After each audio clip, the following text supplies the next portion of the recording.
What's the fit in his defense for you? Yeah, it's been great. Just growing this relationship with Coach McDonald in the past couple months now, actually, because he got here a bit ago. It's great though having him as a coach. He's a real easy to talk to guy. I can walk in his office any day of the week and we can just talk football, talk life.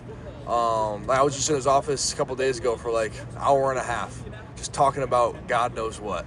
And he's a really good coach, so a really good guy, and we do get along together real good.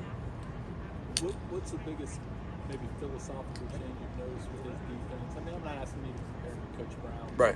From last year to this year, I mean, what's some of the big philosophical differences you've noticed?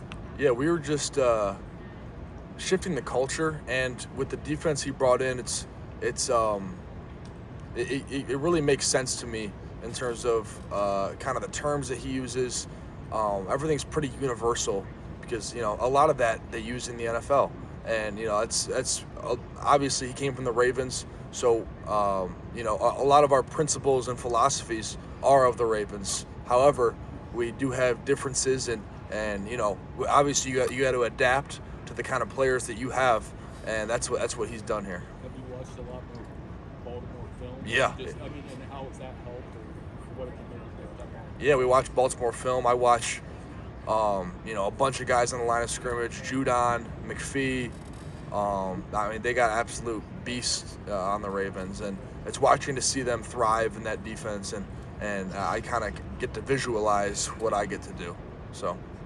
Is there kind of a signature of that defense that you feel like will translate to your defense? Like, how would you kind of describe sort of what the Baltimore defense is and how that relates to what you guys are doing? Yeah, it's similar. It's similar in the fact how we're so multiple, how we can bring out a 4-3, we can go 3-4, we can go over, under. Whatever we want to do, we can do. And that's what's so great about it is just our variety. And, it really gives guys the opportunity to showcase their athleticism. What would you describe as a strength right now? Strength of the defense? Kind of like I've been saying, is the versatility of it, is the fact how at any moment we could switch defenses and change our look entirely and look like we're showing one thing, but we're actually doing another. So. And then you personally, do they ask you to change your body composition on this? No, not really. I was already at a good weight. I've been at 265, and that's where they want me. So I'm kind of just in that range, 260, 265. I got more responsibilities this year, so get a little bit lighter, and I've done that. So yeah. Can you preview what some of those responsibilities are? I cannot. You will see on Saturdays.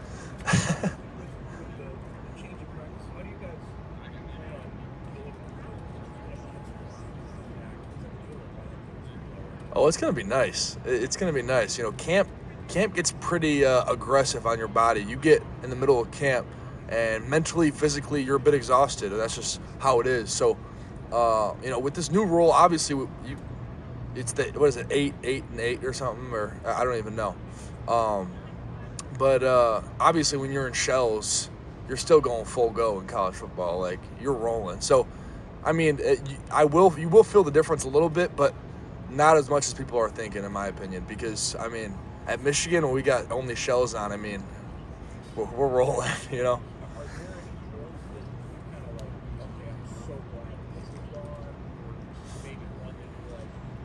With the new coaching change, you're saying? Oh, I have no idea what drills we're doing. We find out while we're in practice. Jim was talking about Cade's leadership. Yeah. Yeah, he's really stepped up. I've seen a big difference in him from last time this time of year, or last year this time of year, and now. Even in our walkthroughs, we have player-led walkthroughs, and he's stepping up, having that voice in there. I think that's good to have kind of a solidifying voice on the offensive side. We haven't had that in a while, and I think it's good that Cade is in there, and he's kind of the rock of the offense right now. What do you think spurred him to make those changes? He saw an opportunity, and he wanted to take advantage of it, and so far, I believe he has. Aidan naming these likeness, how much of that is a conversation amongst your peers? outside of football? What'd you say? Sorry. Name, image, likeness. Yeah. And how much do you guys talk about that amongst the group when you guys are outside of football? Yeah. Hanging out. And then is there any truth to this perception that can lead to chemistry issues? Right. Yeah. Somebody's making moves. Yeah, for sure. You see that. Guys don't really talk about how much they're making, or I mean, you see it on social media, and you're kind of like, oh, that's cool. But in terms of chemistry, so far, I mean, it's only been a couple weeks. It hasn't really created a divide, in our locker room at least. Potentially could it? I think with the group of guys that we got, no. And the leaders that we have, and the people that we, that have a good, head on things and got a good knowledge and how it can hurt your team. With our team, I don't think it will. With other teams, maybe. I'm not completely sure, but I think, if it does get out of control, which I don't think it would, we got the leaders in place to take care of that, Is it time consuming? Like, have you had to make time to deal with all of that stuff, or do you have somebody deal with it for you? Yeah, that's a good question. I first started dealing with it right when it happened. I was getting involved, and it was pretty exciting at first. And now 2 weeks later, now I'm into it, and now people kind of hit me up, and it's like, I don't really want to deal with any of that. So my parents, honestly, have been really critical and helped me with this. And my mom loves this stuff. She loves promoting me, and so she's really taken over that for me. And she'll ask me something like, "Do you want to do this?" I'm like, "Sure," but she will do all the communicating and she'll do all of that. So I'm thankful for her and all the hard work she's done. And it reached one moment of I kind of felt a little bit tired. I was like, I don't want to do this anymore. So I kind of just don't really respond. It's gotten to that point. I just want to play ball, man. That's why I'm here. Are you more anxious for this season coming off not only 2-4, kind of an asterisk season with COVID? A lot of people, does that make you more anxious for this season? I wouldn't say anxious. I'd say just excited. I mean, you look on social media, you look anywhere, and we're seen as, you can't find a good thing about Michigan football on social media anywhere. And that's great, and I love it. This is the first year in Michigan football for me that we've been seen as underdogs. Not usually we're ranked top 15, top 10 sometimes, and this year we're not even ranked, and I love it. I love it. I hope people continue to see us as the underdogs, and once we get rolling, they'll see the speed, the athleticism of this defense, of our team, and we're gonna get rolling. Why do you love that so much? Is it a motivator? Oh, hell yeah.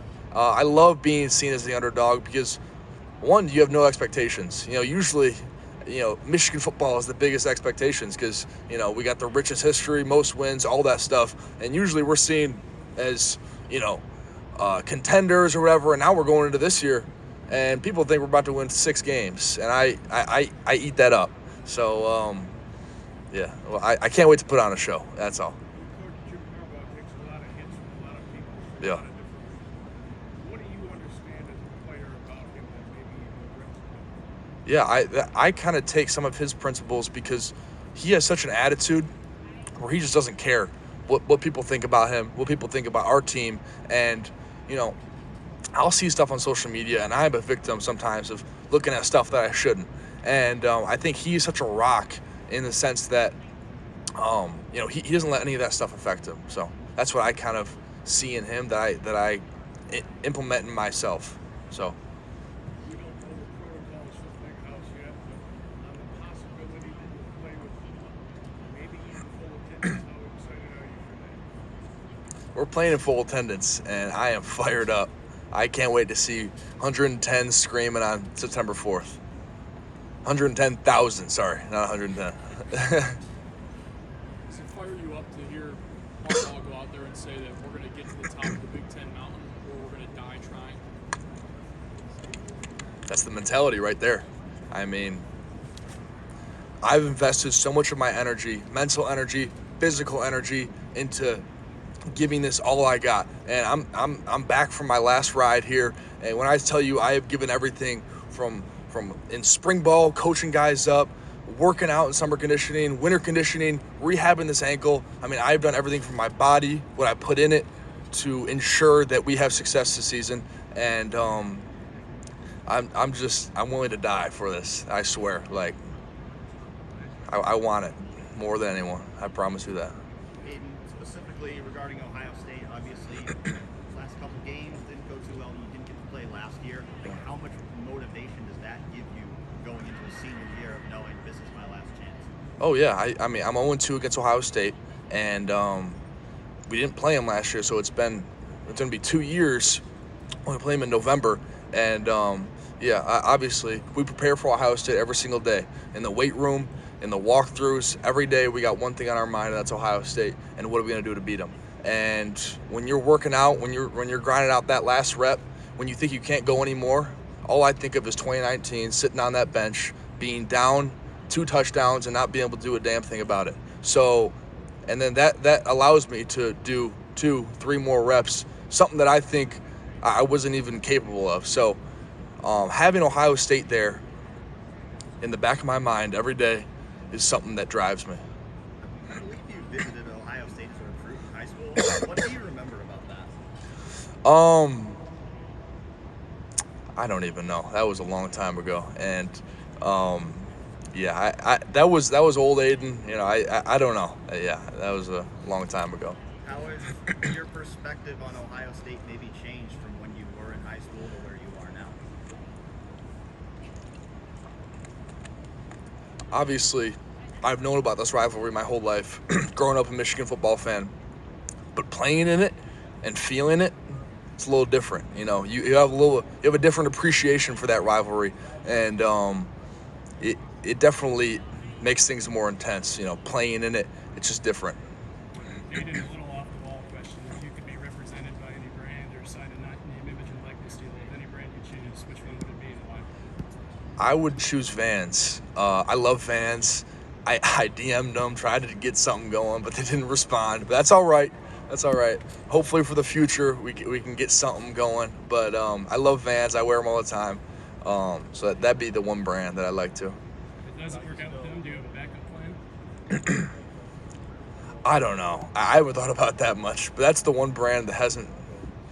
Sadly, they haven't responded to me yet. I'm the one guy here that's old enough to have covered Chris Dan, right? Really? So how much do you hear from him about what's been going on here as a Michigan football? You guys have been What was the question again? Sorry. How much do you hear from Dan and other Michigan about this is Michigan football, we need to rise up? Yeah, you hear that. You know, he tells me that they still got a group chat of the boys back in the day. And you know, they talk about that, but at the end of the day, you know, I just got to do my job, and I got to be a leader, and you know, I can't be so dependent on the outcome of things. You know, I just got to keep going with the process, going with the flow, and taking every obstacle head on and one by one. So that's kind of what I've been living by. What have you learned from him? My dad? I've learned a lot in terms of football, in terms of life. He's really been such a great father figure to me, in terms of just what he does for me and just how I've learned through his actions. And you know, he's just a really fun guy to be around too.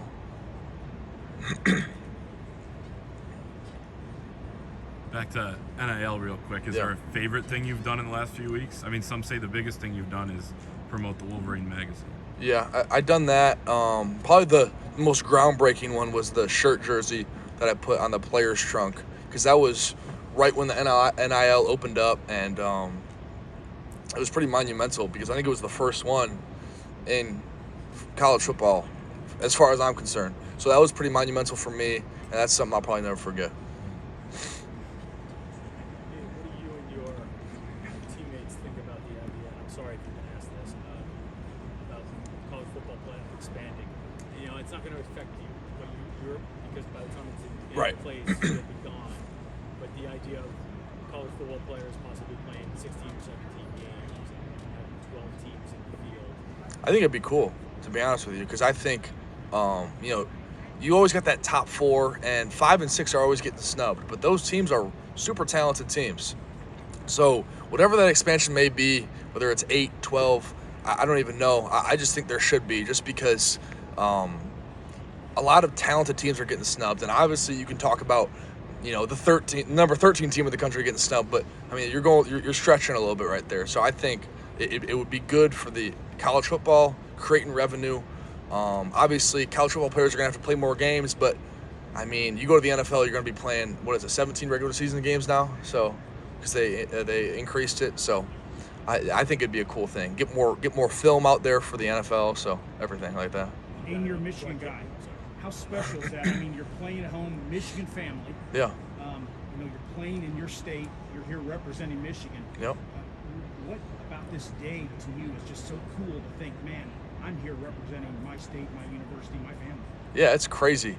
To think how far I've come, and freshman year feels like two seconds ago. I feel like I could have been in the dorms last month, but how much I've grown and how far I've come as a player, as a person, and the fact that I'm here representing the Michigan football team. I mean, as a kid, this is something that I dream of. I looked up to all the Michigan football players, and now I'm the guy that's going to lead this team to victory.